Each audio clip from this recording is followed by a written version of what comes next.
Hola, en la explicación de hoy vamos a hablar un poquito más detenidamente del microprocesador, que ya hemos comentado alguna cosilla, y vamos a hablar también de las memorias.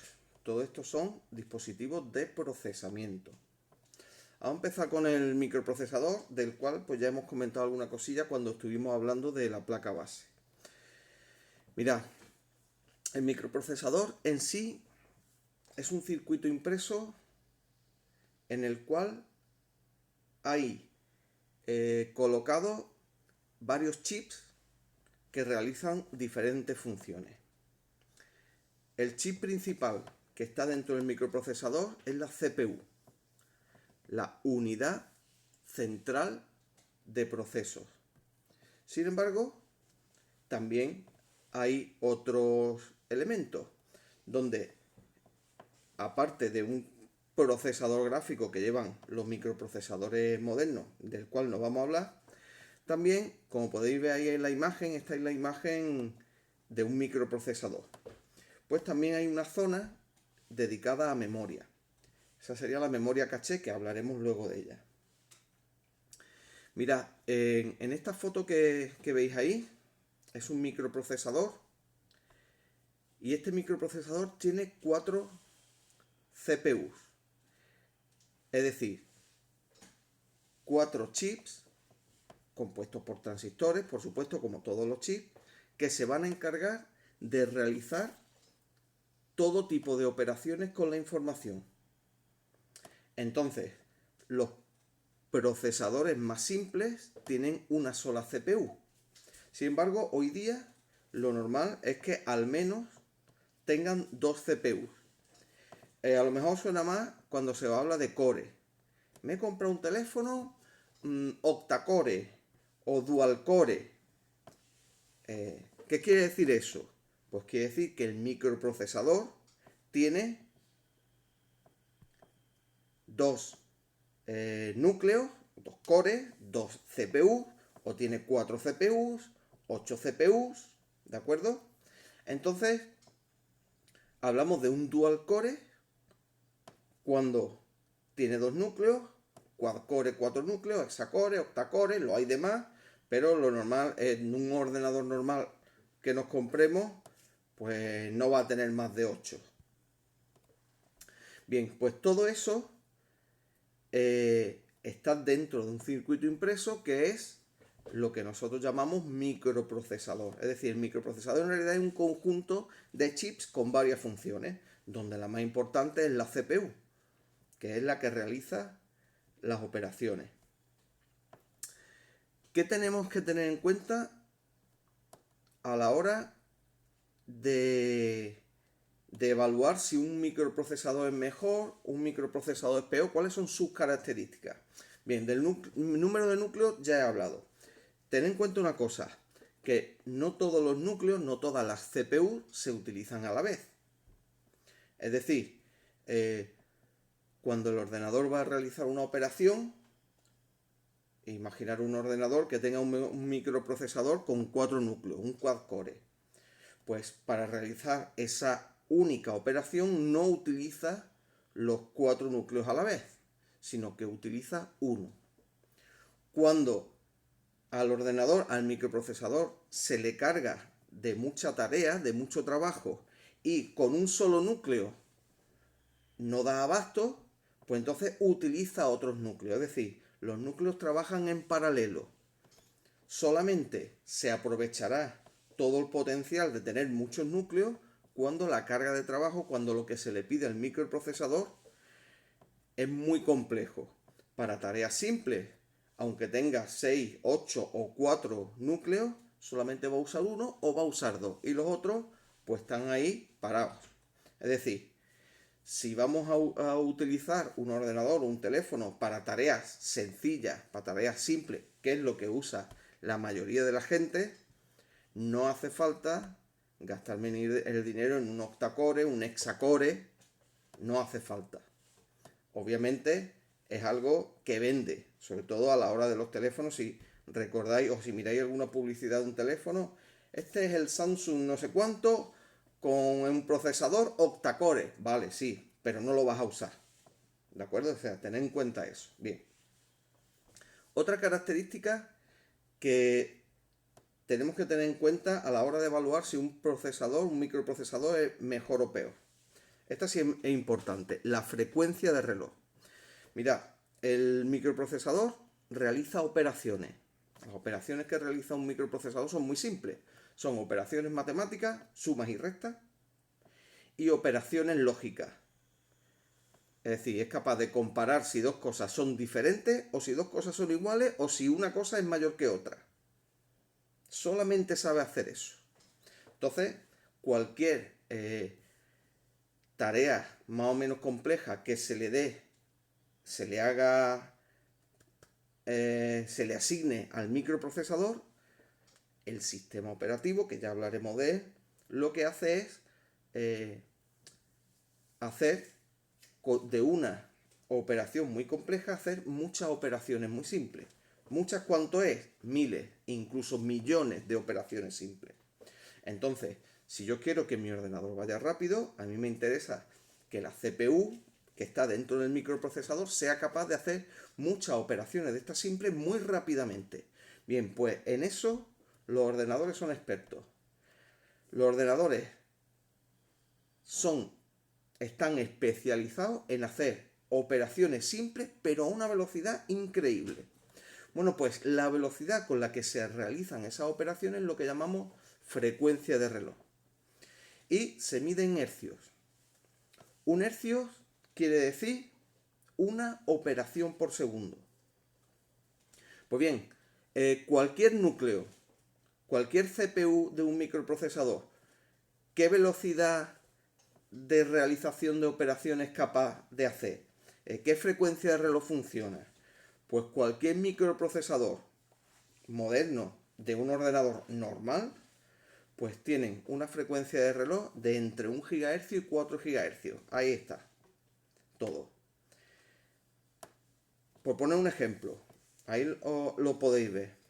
Un procesador o una CPU que funciona a 3 GHz es capaz de hacer 3.000 millones de operaciones en un solo segundo. Obviamente son operaciones simples, pero son 3.000 millones en un segundo. Es decir, una velocidad tremenda. Y otra cosa que tenemos que tener en cuenta del microprocesador, ya que estamos hablando de operaciones, es esas operaciones, claro, cómo de grandes son. No es lo mismo, imaginaros una operación matemática, una suma. No es lo mismo sumar 2 más 3, que es una operación, que sumar 3.400 más 15.420. También es una operación, solo que esta segunda operación supone más información que la primera, que solamente estamos sumando dos cifras. Entonces, el tamaño de la operación que es capaz de manejar el microprocesador también es algo importante. Bien, pues ese tamaño de operación que es capaz de manejar es lo que llamamos número de bits del procesador. Actualmente, y desde hace por lo menos 10 años, cualquier ordenador que tengáis funciona a 64 bits. ¿Eso qué quiere decir? Que cada operación que realiza, pues tiene un tamaño de 64 bits. Las consecuencias de esto son bastante complejas, pero nosotros no vamos a continuar por ahí. Simplemente nos quedamos con esa idea. El número de bits al cual funciona un microprocesador representa el tamaño de la operación que es capaz de hacer. Repito el ejemplo, no es lo mismo sumar 2 más 3 que sumar 15 más 20. Las dos operaciones tienen diferente tamaño. Obviamente, cuanto más tamaño tenga la operación que es capaz de hacer en un solo paso, pues más rápido va a realizar las tareas esa CPU.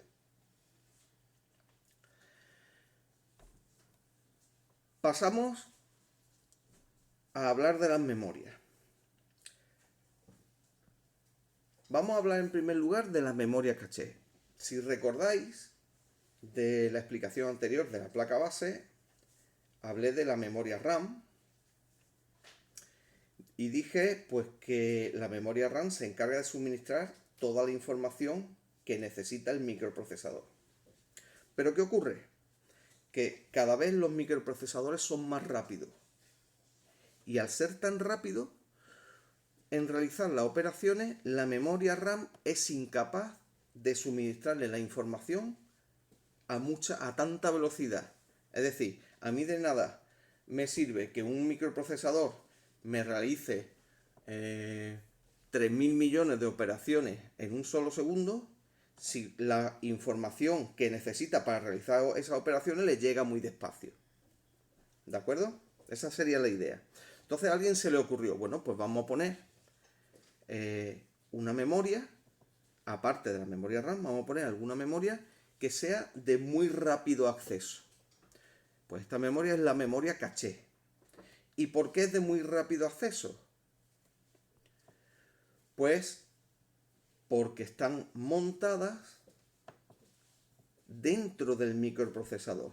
Si recordáis la diapositiva anterior, o hace varias diapositivas, aquí se puede ver que además, dentro del microprocesador, además de la CPU, de los núcleos, los cores, pues hay unos chips que son la memoria caché. Están montados dentro del microprocesador.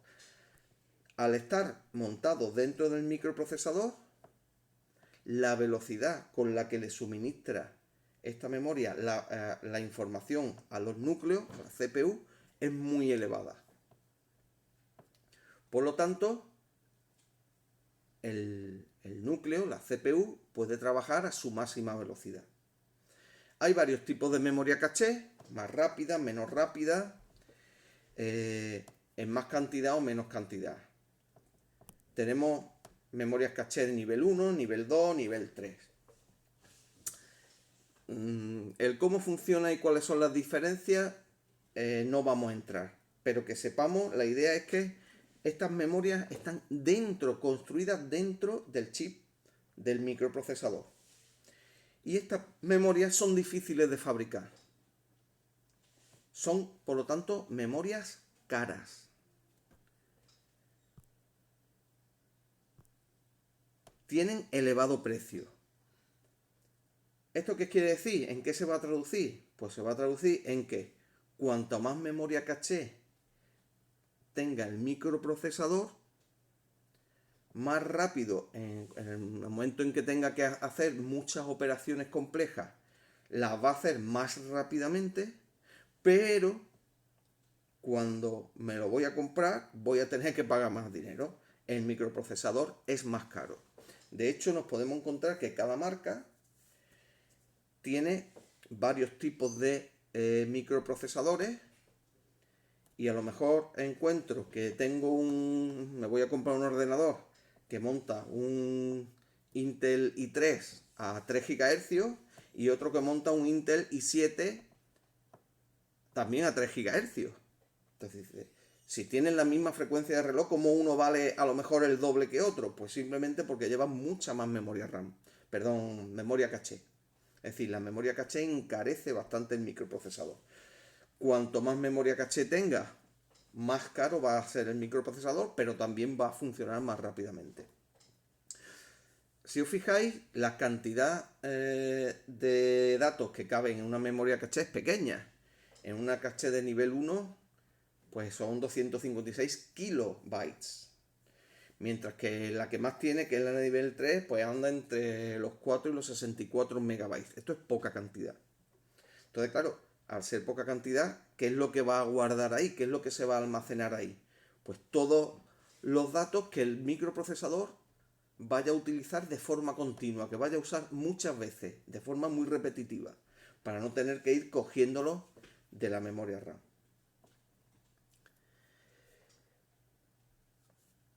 La memoria RAM ya hablamos cuando estuvimos hablando de la placa base. RAM significa, en inglés por supuesto, Random Access Memory. Quiere decir memoria de acceso aleatorio en español. Memoria de acceso aleatorio lo que viene a significar es que en cualquier momento podemos escribir información dentro y podemos borrar información. Eso quiere decir memoria de acceso aleatorio. Y también recordad que la memoria RAM es volátil. Volátil quiere decir que en el momento en que apagamos el ordenador, toda la información que hay dentro de la RAM se borra, la perdemos. Y como ya comenté, su utilidad es suministrar información al microprocesador. Os recuerdo que en el vídeo anterior de la placa base hablé un poquito más detenidamente de la memoria RAM. Así que, si tenéis dudas, miraros el vídeo anterior. Vamos a ver otra de las memorias que tienen los ordenadores, muy importante también, la memoria ROM BIOS. Otra vez siglas en inglés. ROM significa memoria de solo lectura, Read Only Memory. ¿Esto qué quiere decir? Que solamente se puede ver qué es lo que contiene, se puede leer el contenido, pero no se puede modificar, no se puede escribir. Es decir, la información que tiene esta memoria siempre es la misma. Por lo tanto, esta es una memoria cuya información ya viene de fábrica. El fabricante de la placa base se encarga de escribir la información dentro de esta memoria. Y esa información, lo normal, es que no se cambie en toda la vida del ordenador. Las memorias BIOS modernas se pueden modificar. Es complejo modificarlo. Y no es en absoluto recomendable. Porque si modificamos la memoria ROM, vuelvo a repetir que es complejo hacerlo, si la modificamos y metemos la pata, tenemos que coger la placa base y tirarla. Me quedo sin ordenador. Entonces es una cosa que normalmente no se puede modificar. No se debe modificar y nadie lo modifica. Eso significa ROM, Read Only Memory. Y BIOS es el sistema básico de entrada y salida. Es una memoria que va a almacenar o tiene unos datos que son muy importantes en el ordenador.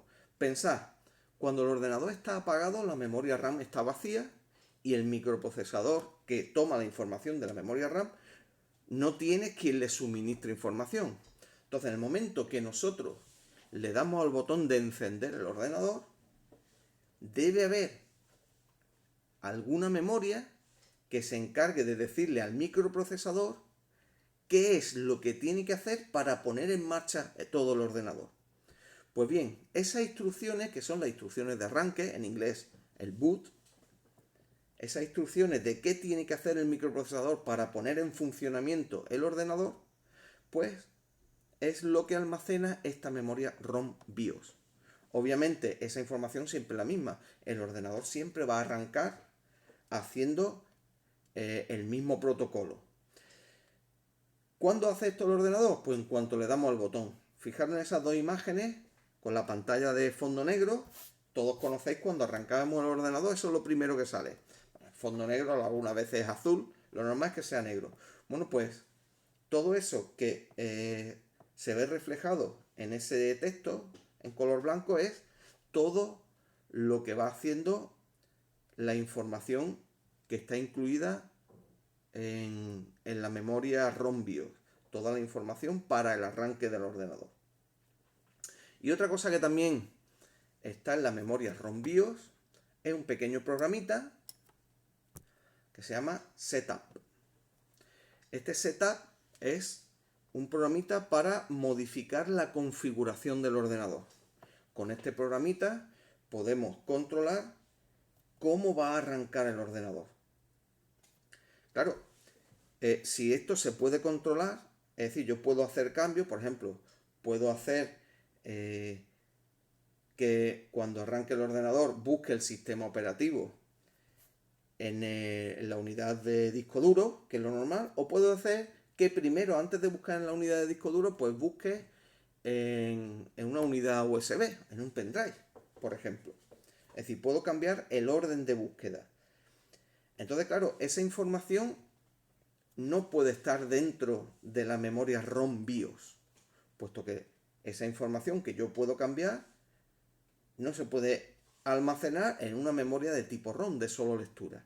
Bueno, pues entonces toda la información que se genera con el programa de setup, normalmente esa ventanita de color azul, esa información que se genera se tiene que guardar en una memoria que sea de tipo RAM, que sea de tipo acceso aleatorio, que se puede escribir y borrar. ¿Cuál es esa memoria? Pues la CMOS RAM, otro chip de memoria que está en la placa base y que va a almacenar esos parámetros que se han generado con el programa de configuración del setup, el programa setup de la BIOS. Además va a guardar la fecha y la hora. Pensad una cosa, cada vez que el ordenador lo encendéis, la fecha está bien puesta y la hora también. Eso, ¿cómo es posible si el ordenador lo hemos apagado y lo hemos cortado la corriente eléctrica? Pues eso es porque el ordenador, en la placa base hay una pila de botón. Y esa pila de botón es la encargada de darle energía eléctrica al chip de memoria para que no se borre la configuración la configuración que hemos guardado cuando usábamos el programa setup de la BIOS, y esa configuración queda guardada en ese chip de memoria que es de tipo RAM. Entonces, para que esa memoria no se borre, está constantemente recibiendo energía de esa pila que está en la placa base. Además, esa pila sirve para darle electricidad al reloj de la placa base, que mantiene la fecha y la hora. Pues bien, estas son las memorias principales que nos vamos a encontrar en un ordenador. Por favor, cuando veáis este vídeo, si tenéis dudas, preguntad. Entráis en Classroom y me hacéis todas las preguntas que queráis hacerme. Si no se entiende bien esto, luego los ejercicios, obviamente no salen.